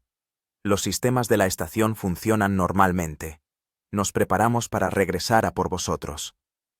Recibido, Gregorio. La voz de Nina sonaba con interferencias, pero era perceptible. Tenemos problemas. La estación. Inestable. Los giroscopios. Han fallado. Nina. Repite. Se corta la comunicación. La estación. Rotación. No podemos. Estabilizar. La señal se interrumpió por completo. Me volví hacia Marco, que ya había activado la iluminación principal de la estación. Tienen problemas con la estabilización, dije. La estación ha empezado a girar. Esto complicará mucho nuestro regreso. Tenemos que darnos prisa. Marco se acercó a la escotilla y miró en dirección a nuestra estación. Dios mío, me acerqué a él y vi lo que me heló la sangre. Nuestra estación realmente estaba girando, y no sobre un solo eje, sino sobre varios a la vez. Era un movimiento caótico, incontrolable, que hacía que acercarse a ella fuera extremadamente peligroso. Tenemos que volver de todos modos, dije con firmeza. No sobrevivirán sin nosotros. Es un suicidio, objetó Marco. Con esa velocidad de rotación, no podremos acercarnos con seguridad a la esclusa. Tiene que haber una manera. Me negaba a aceptar la idea de que solo podíamos salvar a 3 de los 7. Quizás podamos usar motores más potentes o encontrar una forma de estabilizar la estación a distancia. Posiblemente. Marco se quedó pensativo. En la Tiangong hay un módulo de ingeniería con equipos más avanzados. Tal vez podamos encontrar algo útil. En ese momento, volvió Aida. El comandante está estable, informó. Lo he conectado a los sistemas médicos de la estación. Son más modernos que los nuestros y han podido realizar un escaneo detallado. Tiene una grave lesión cráneoencefálica, pero hay posibilidades de recuperación. Buenas noticias, asentí. Pero tenemos un nuevo problema. Le mostré la estación giratoria. Aida palideció. No podemos abandonarlos, susurró. Y no lo haremos, dije con firmeza. Marco, llévanos al módulo de ingeniería. Veamos qué podemos usar. Seguimos a Marco a través de los corredores de la estación china. La Tiangong era más pequeña que nuestra estación, pero más compacta y ergonómica. Todos los sistemas eran de última generación. Las interfaces eran intuitivas incluso para aquellos que no sabían chino. El módulo de ingeniería resultó ser un auténtico tesoro tecnológico. Aquí se guardaban piezas de repuesto, herramientas, equipos especializados para la reparación y el mantenimiento de la estación. Esto podría ser útil. Marco señaló un pequeño aparato, parecido a un satélite en miniatura. Es un dron de reparación autónomo. Los chinos los usan para trabajos externos, para minimizar la necesidad de que los astronautas salgan al espacio exterior. ¿Puede ayudar a estabilizar la estación? Pregunté con esperanza. Lo dudo. No está diseñado para tareas tan grandes. Pero... Marco se calló, Su mirada se detuvo en algo en una esquina del módulo. Eso es lo que necesitamos. Se acercó a un dispositivo masivo, parecido a una mochila propulsora. Es un potenciador EVA, explicó con entusiasmo. Los chinos lo desarrollaron para trabajos largos y complejos en el espacio exterior. Tiene sus propios y potentes motores de maniobra, protección reforzada y, lo más importante, pinzas capaces de estabilizar objetos grandes. ¿Crees que podemos usarlo para acercarnos a la estación giratoria? Pregunté, empezando a entender su idea. Exacto.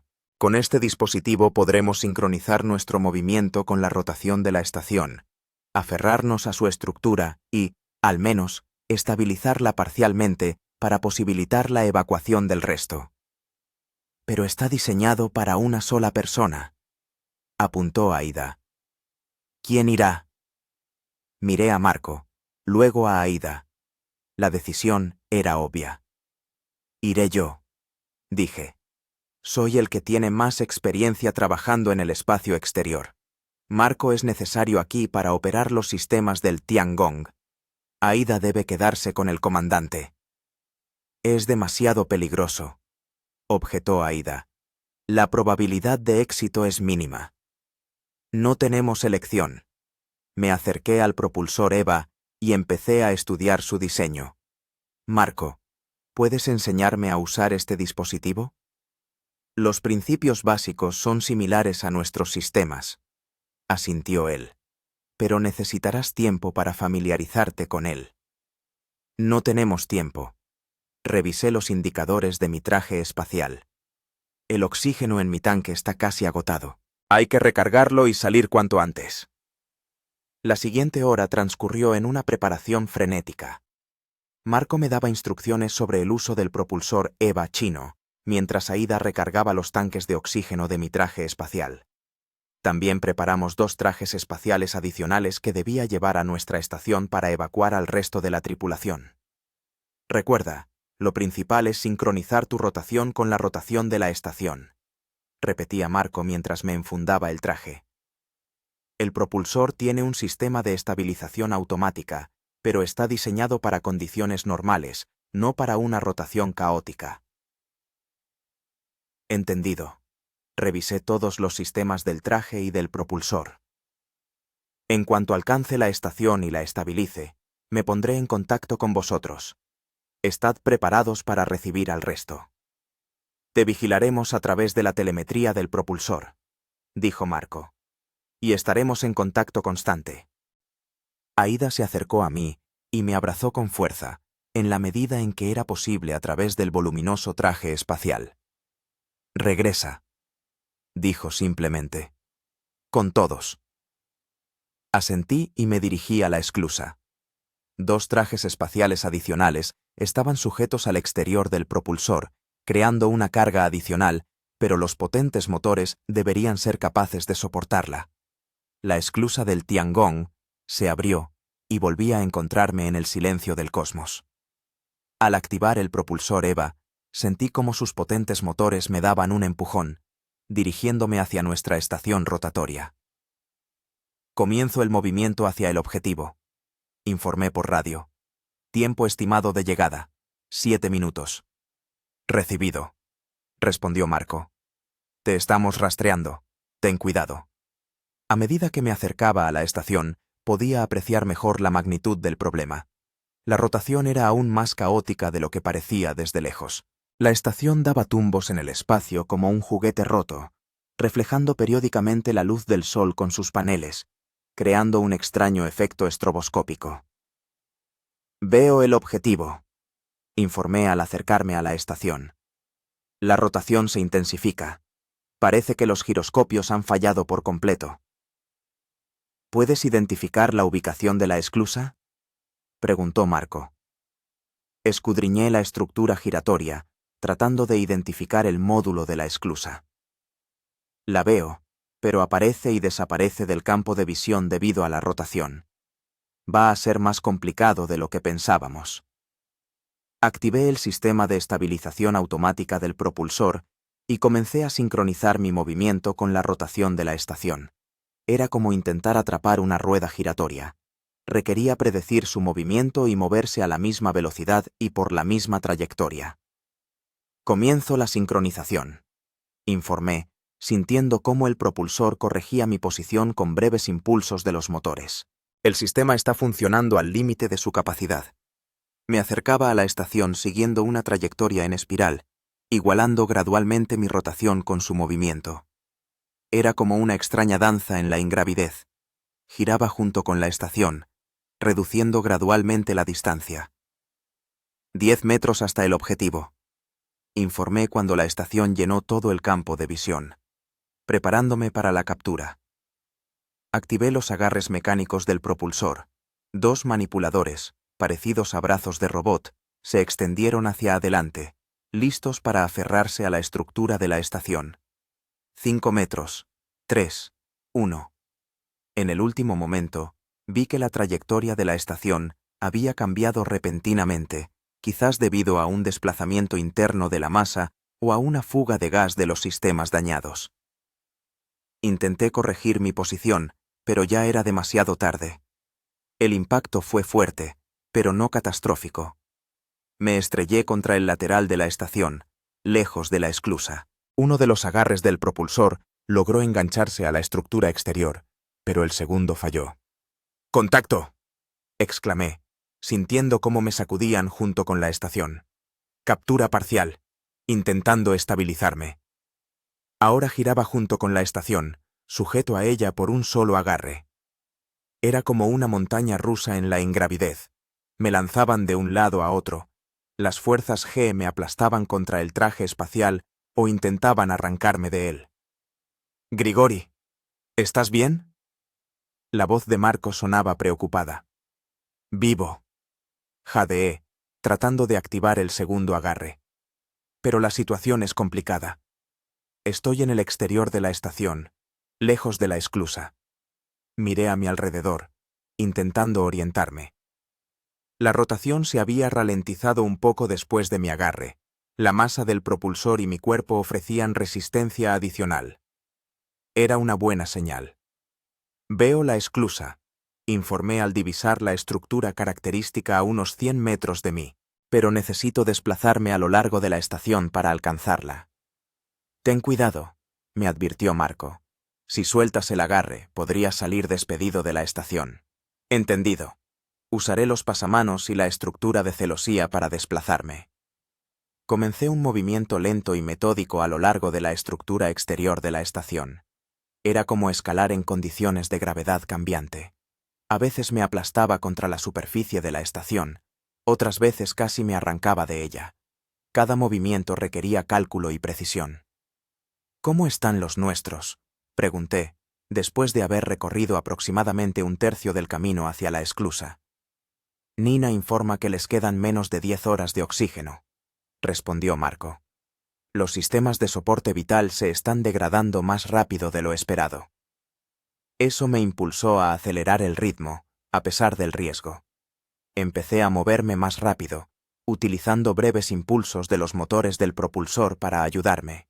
De repente, la estación se sacudió violentamente y sentí que me alejaba de su superficie.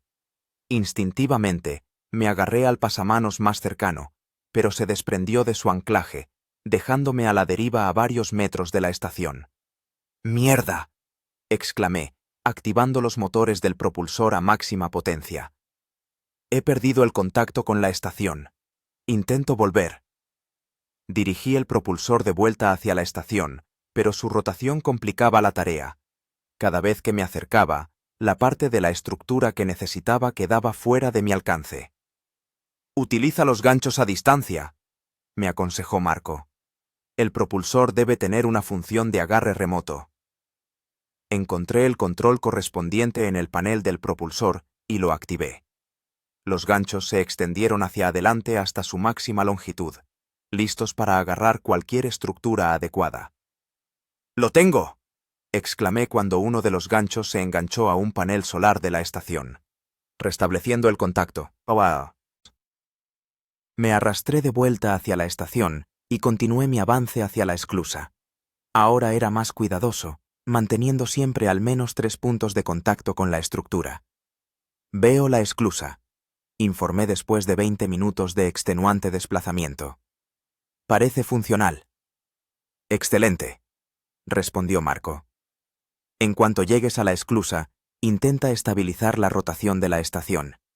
El propulsor debería tener suficiente potencia para ello. Llegué a la esclusa y me aseguré firmemente a la estructura exterior. Ahora tocaba la parte más difícil: intentar ralentizar, o al menos, estabilizar la rotación de la estación para facilitar la evacuación del resto de la tripulación. Activando los motores antirrotación del propulsor, informé, activando el modo especial. Máxima potencia. Los motores del propulsor se pusieron en marcha a toda potencia, creando un impulso dirigido en contra de la rotación de la estación. Sentí cómo la estructura bajo mis manos temblaba por la tensión. La rotación se está ralentizando, informó Marco, observando la telemetría. Continúa. Los minutos se arrastraron en tensa espera. Gradualmente, el movimiento caótico de la estación comenzó a ordenarse. En lugar de una voltereta descontrolada, ahora giraba principalmente alrededor de un eje. Suficiente, dije finalmente, cuando sentí que la estación se había vuelto más predecible. Puedo trabajar con esto. Entro en la esclusa.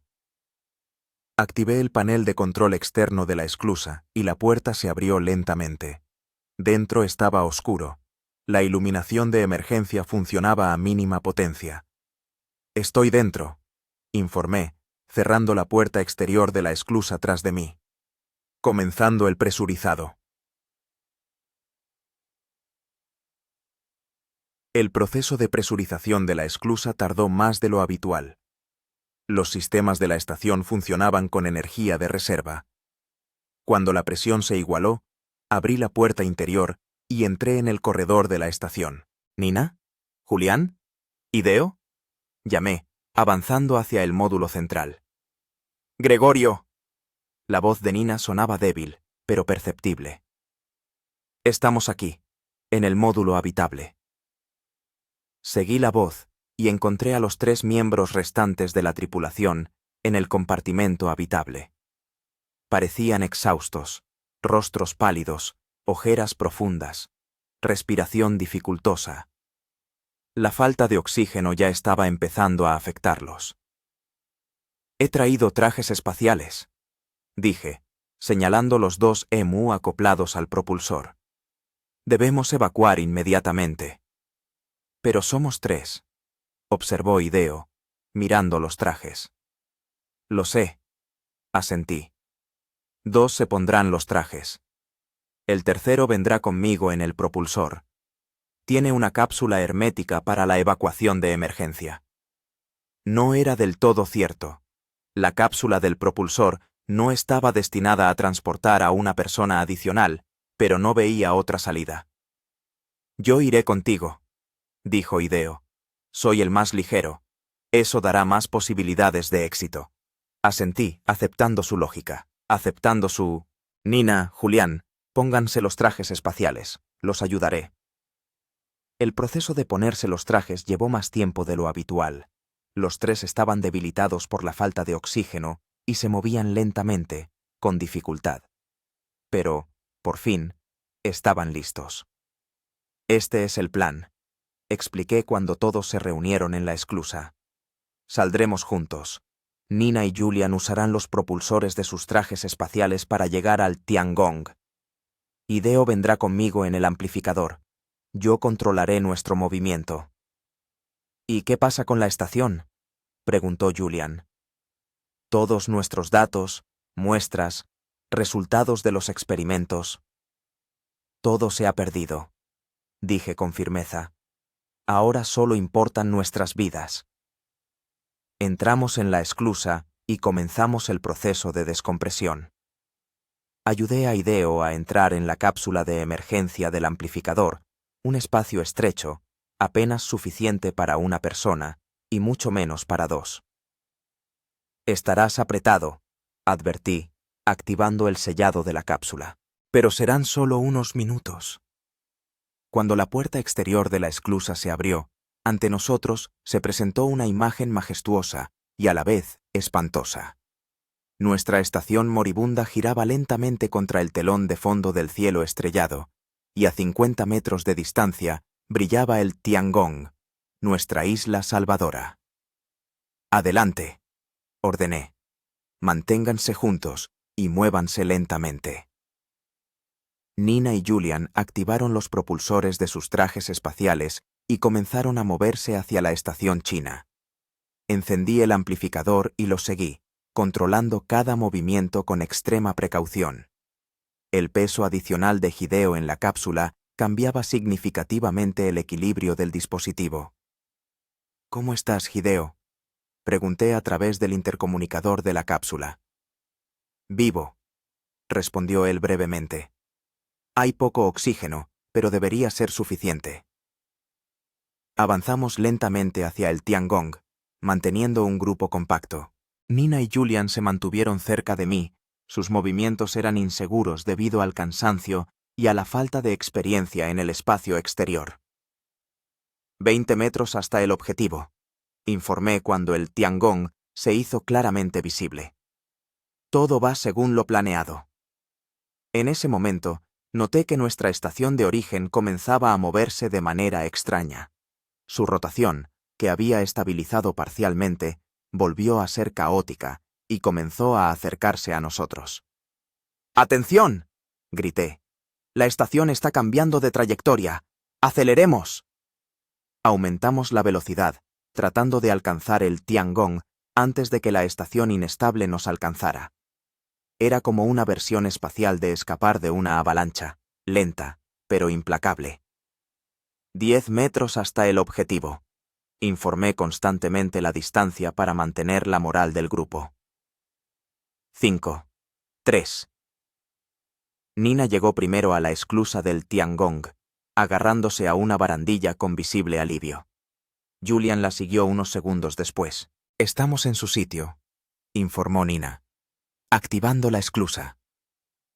Me acerqué a la esclusa el último, sintiendo que el amplificador protestaba contra la carga desigual. Hideo en la cápsula permanecía en silencio. Posiblemente el oxígeno en su espacio aislado ya se estaba agotando.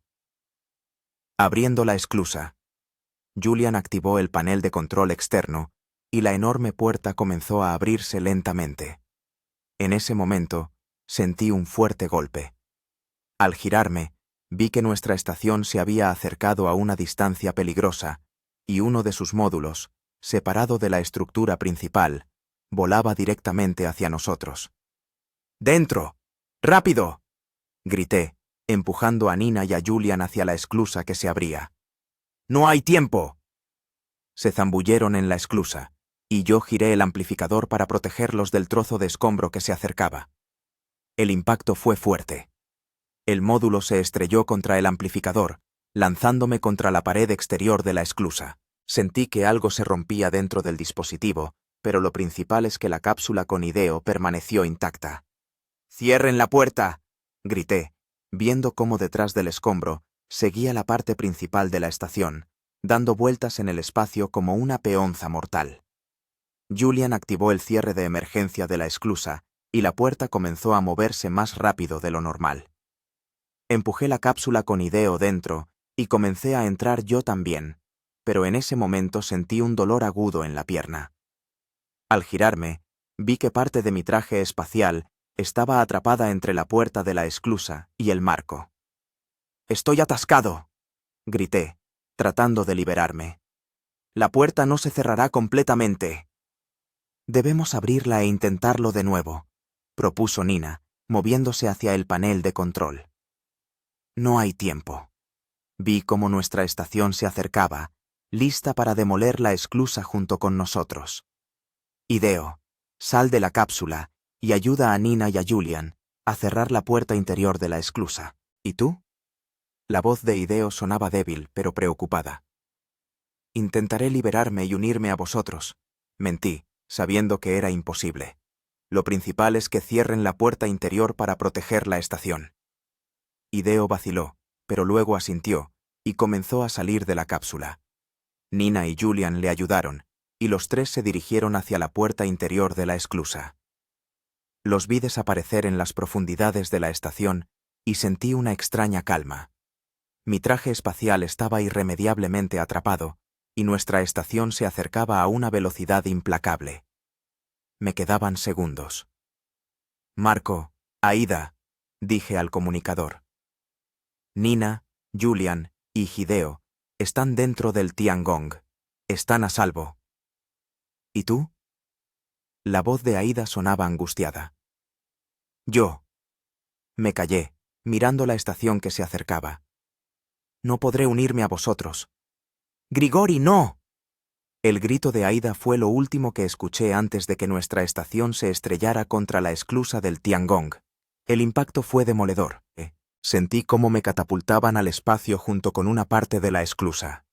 Mi escafandra estaba dañada y el oxígeno se escapaba vertiginosamente hacia el vacío. Pero, extrañamente, no sentía miedo. Flotaba a la deriva en el espacio, observando cómo los restos de nuestras estaciones se dispersaban a mi alrededor, brillando bajo los rayos del sol. La tierra pendía debajo de mí, una hermosa esfera azul, mi hogar, que nunca volvería a ver. La consciencia comenzó a desvanecerse, pero antes de que la oscuridad me engullera, vi un brillante destello de luz. Podría ser una alucinación de un cerebro moribundo, o quizá el reflejo del sol en una nave de rescate que se acercaba. Nunca lo sabré. Mi última sensación fue de una extraña paz. Había cumplido con mi deber. Mis compañeros estaban a salvo. Y ahora me convertía en parte del cosmos, al que siempre había amado y anhelado explorar. No debería haberme despertado. Este fue mi primer pensamiento consciente, cuando la consciencia comenzó a regresar. La oscuridad fue cediendo gradualmente, dando paso a contornos difusos y sonidos apagados. Un rostro se inclinaba sobre mí, borroso como a través de un cristal turbio. Está volviendo en sí. La voz sonaba como desde lejos, distorsionada e irreal. Intenté hablar, pero tenía la garganta seca y la lengua no me obedecía. En lugar de palabras, solo escapó un ronco gemido. Tranquilo, no intentes hablar. Ahora reconocía la voz. Aida. Has sufrido mucho. Es un milagro que sigas vivo. Mi vista se fue aclarando poco a poco. Estaba en la enfermería, pero no en la estación. El lugar era desconocido, con paredes blancas y equipos modernos. ¿Dónde estoy? Finalmente conseguí susurrar. A bordo de la nave de rescate china Shenzhou 18, respondió Aida, revisando los indicadores de los monitores. Llegaron 6 horas después de la colisión. Una coincidencia increíble. Ya estaban en órbita, dirigiéndose a la Tiangong para una misión programada, cuando recibieron nuestra señal de socorro. Pero, ¿cómo? Se suponía que yo estaba. En el espacio exterior, sí. Aida esbozó una leve sonrisa. Con una escafandra despresurizada, deberías haber muerto en 1 minuto, pero tu escafandra no estaba completamente destruida. El sistema de emergencia selló la principal despresurización, dejándote una pequeña reserva de oxígeno, suficiente para mantener las funciones básicas del organismo durante unos minutos. ¿Y me encontraron en esos minutos? No podía creer tanta suerte. No. Estuviste a la deriva en el espacio durante casi 1 hora. Aida negó con la cabeza.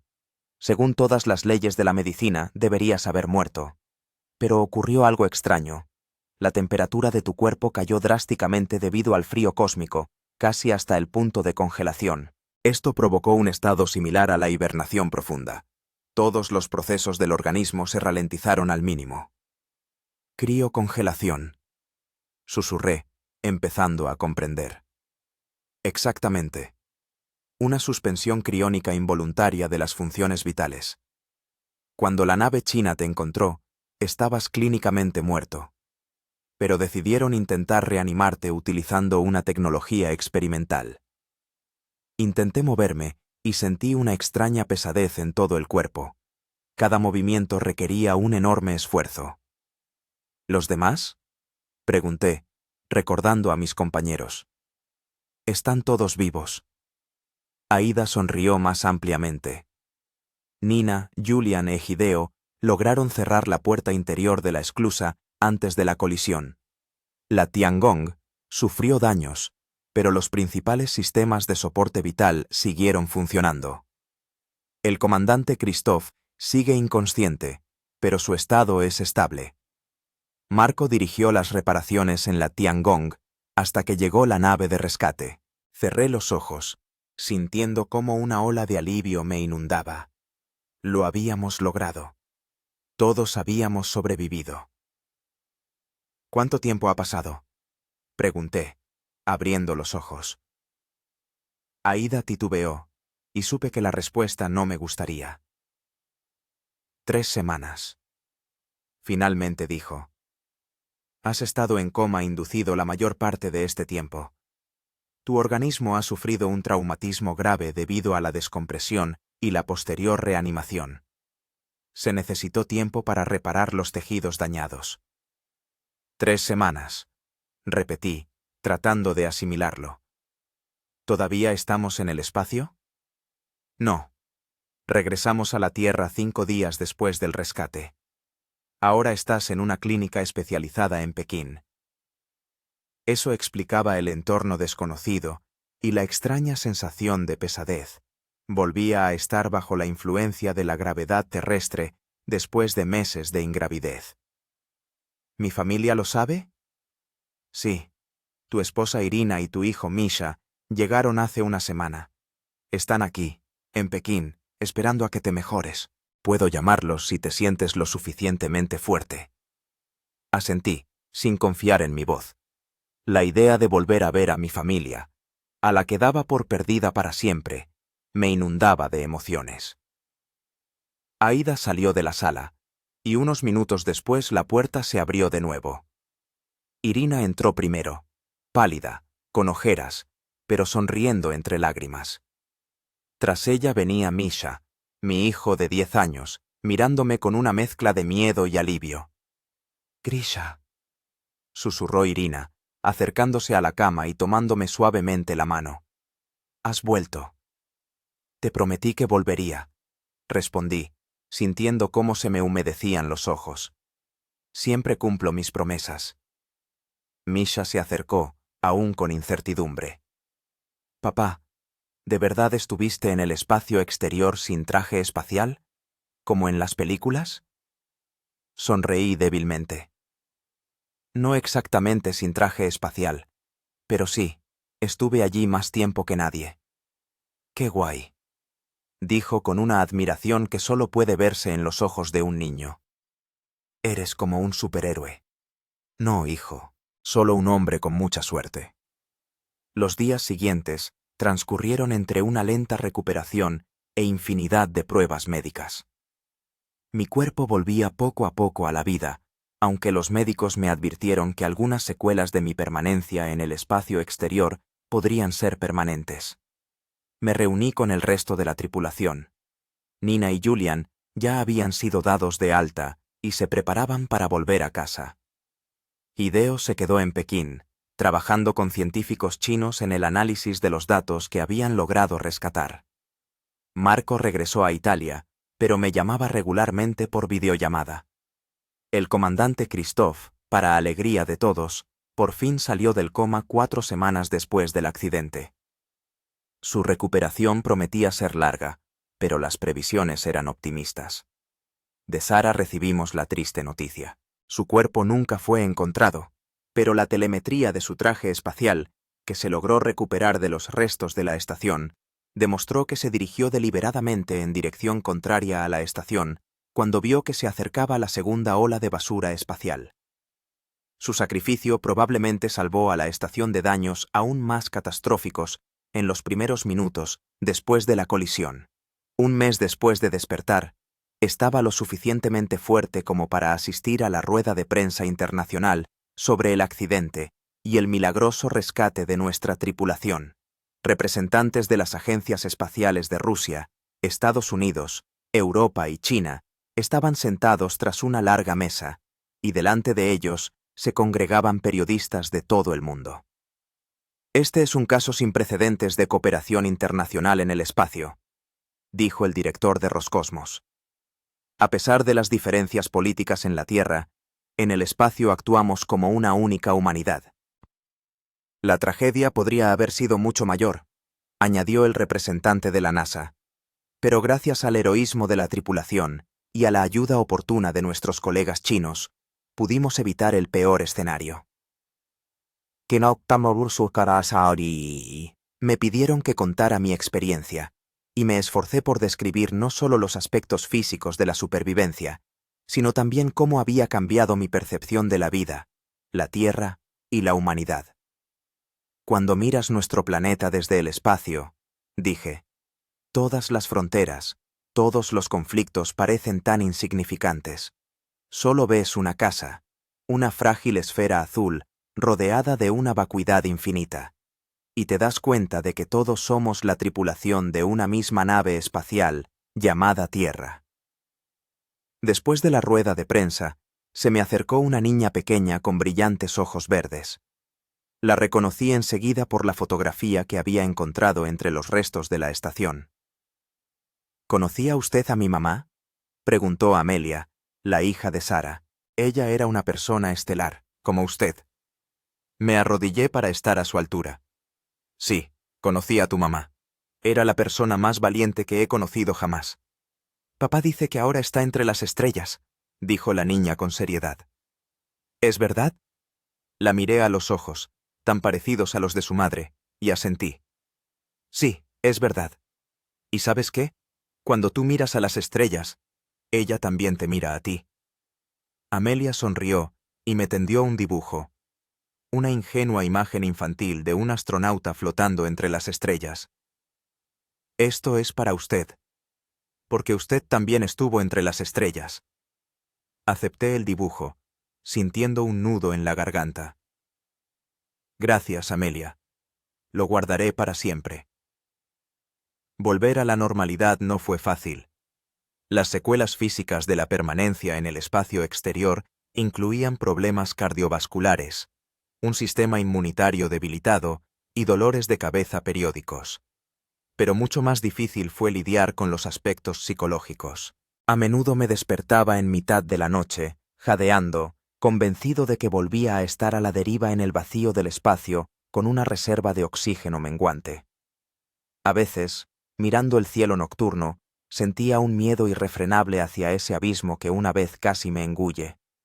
En otros momentos experimentaba una extraña añoranza por aquella absoluta quietud y paz que sentí en los últimos instantes conscientes antes de que la oscuridad me cubriera. Los psicólogos lo llamaban síndrome del retorno. Un complejo cuadro de estrés postraumático característico de las personas que han vivido situaciones extremas en el espacio. Me recetaron terapia y medicamentos de apoyo, pero la verdadera curación vino de una fuente inesperada. 6 meses después del accidente, recibí una invitación de un consorcio internacional de agencias espaciales para unirme a un nuevo programa. Su objetivo era ambicioso: desarrollar protocolos de seguridad mejorados para las estaciones espaciales y crear sistemas de rescate especializados para astronautas que se encuentren en el espacio exterior. Su experiencia es inestimable, me dijo el director del programa. Eres la única persona que ha sobrevivido a lo que se consideraba imposible. Este conocimiento puede salvar las vidas de las futuras generaciones de astronautas. Acepté sin dudarlo. El trabajo me dio un nuevo objetivo, un nuevo sentido. Ya no podía volver al espacio como astronauta. Las contraindicaciones médicas eran demasiado serias. Pero podía usar mi experiencia para hacer el espacio más seguro para los demás. Junto con ingenieros y científicos, desarrollamos un nuevo tipo de traje espacial de emergencia con un sistema de aislamiento mejorado y un módulo autónomo de soporte vital capaz de mantener a un astronauta durante horas, incluso con daños significativos en la estructura principal. Creamos protocolos de actuación en caso de colisión con basura espacial, que fueron adoptados por todas las grandes agencias espaciales. Científicos chinos que estudiaron mi caso desarrollaron una nueva metodología de atención médica de emergencia para personas expuestas a la descompresión en el espacio. La llamaron Protocolo Grigori, y fue una sensación extraña saber que mi nombre estaría asociado a un procedimiento médico que podría salvar vidas muchos años después de mi muerte. Un año después del accidente, todo el equipo nos reunimos en Moscú para honrar la memoria de Sara y celebrar el aniversario de nuestro milagroso rescate. El comandante Christoph, que todavía se movía con un bastón, pero estaba decidido a volver al trabajo activo, propuso un brindis. Por aquellos que miran a las estrellas y no ven el vacío, sino el futuro de la humanidad. Por aquellos que lo arriesgan todo por el conocimiento y el progreso, y especialmente por aquellos que dieron sus vidas para que nosotros podamos continuar nuestro viaje entre las estrellas. Después de la parte oficial, nos quedamos los 6, los miembros supervivientes de la tripulación, y la conversación se volvió más personal. ¿Alguna vez se han preguntado, preguntó Hideo, mirando por la ventana al cielo nocturno, si somos las únicas personas en la historia que realmente comprenden lo frágil que es la línea entre la vida y la muerte? ¿Lo delgado que es el hilo que nos une a la existencia? Pienso en ello todos los días, respondió Nina. Cuando me despierto, lo primero que hago es respirar profundamente, simplemente para sentir cómo el aire llena mis pulmones. Esa sensación. Es imposible describírsela a alguien que no ha estado al borde de la asfixia. Para mí ha cambiado la percepción del tiempo, añadió Julian. Esas 36 horas en la estación, cuando no sabíamos si sobreviviríamos, parecieron una eternidad. Ahora los días pasan como minutos, y constantemente me recuerdo a mí mismo que debo apreciar cada momento. ¿Y tú, Grigori?, preguntó Marco. ¿Qué es lo que más ha cambiado para ti? Me quedé pensando, mirando a mis compañeros, con quienes había compartido la experiencia más extrema posible para un ser humano. La perspectiva. Finalmente respondí. Cuando estaba a la deriva en el espacio, sabiendo que iba a morir, vi la Tierra debajo de mí, tan enorme y a la vez tan pequeña en la inmensidad del cosmos. Y comprendí que todos nuestros problemas, miedos, conflictos, solo existen en nuestra percepción. A una distancia de unos cientos de kilómetros, todo eso desaparece, solo queda la belleza y la fragilidad de la vida. ¿Y ya no tienes miedo?, preguntó Aida en voz baja. Sí, tengo miedo, respondí honestamente. Todos los días. Pero ahora sé que el miedo es parte de la vida, no un obstáculo para ella. Me enfrenté al mayor miedo que puede tener una persona, el miedo a una muerte solitaria en el vacío del espacio. Y sobreviví. Después de eso, todos los demás miedos parecen manejables. Seguimos reuniéndonos todos los años, manteniendo un vínculo que era más fuerte que una simple amistad o relación profesional. Estábamos unidos por una experiencia que era imposible compartir con alguien que no hubiera estado allí, con nosotros, en esas fatídicas horas en la estación agonizante. 5 años después del accidente, recibí una invitación especial. La nueva Estación Espacial Internacional, creada gracias al esfuerzo conjunto de todas las grandes potencias espaciales, estaba lista para recibir a la primera tripulación. Y uno de sus módulos era el complejo de investigación científica Zara Nurmagomedova, dedicado al estudio de la basura espacial y al desarrollo de tecnologías para su eliminación de la órbita. No podía volver al espacio como astronauta, pero me invitaron a la ceremonia de lanzamiento de la primera misión a la nueva estación. De pie en la plataforma de observación del cosmódromo de Baikonur, observé cómo el cohete portador se elevaba hacia el cielo, llevándose consigo a un nuevo equipo de exploradores espaciales. Entre ellos, había un joven cosmonauta que había sido entrenado con los nuevos protocolos de seguridad desarrollados a partir de nuestra experiencia. Era uno de los primeros en usar el traje espacial de emergencia de nuevo diseño, el mismo en cuya creación participé. Mientras veía cómo el cohete se convertía en un punto diminuto en el cielo, sentí una extraña sensación de paz. Nuestra tragedia no había sido en vano. De ella nacieron nuevos conocimientos, nuevas tecnologías, nuevos protocolos que harán que el espacio sea más seguro para las futuras generaciones. Y en algún lugar allá, entre las estrellas, continuaba el legado de nuestra misión. No solo en los objetos físicos y los datos científicos, sino también en el espíritu de resistencia y solidaridad humana que trasciende cualquier frontera cuando nos enfrentamos a los mayores desafíos del cosmos. A menudo pienso en esos momentos en el espacio exterior, cuando mi vida pendía de un hilo. Curiosamente, no solo fue la experiencia más aterradora, sino también la más hermosa de mi vida. Ver la Tierra desde esa perspectiva, sentirme parte de algo mucho más grande que mi existencia individual, me cambió para siempre. A veces, en las noches claras, salgo al jardín de nuestra casa y miro las estrellas. Irina suele acompañarme, abrazándome en silencio por los hombros. Nunca pregunta en qué estoy pensando en esos momentos. Ella lo sabe, y yo miro hacia arriba y recuerdo la sensación de infinitud a mi alrededor, el silencio absoluto y la extraña paz que sentí en esos últimos instantes antes de perder el conocimiento. Y entiendo que una parte de mí se quedó allí para siempre, entre las estrellas, al igual que una parte de Sara, y de todos aquellos que arriesgaron sus vidas para ampliar las fronteras del conocimiento humano.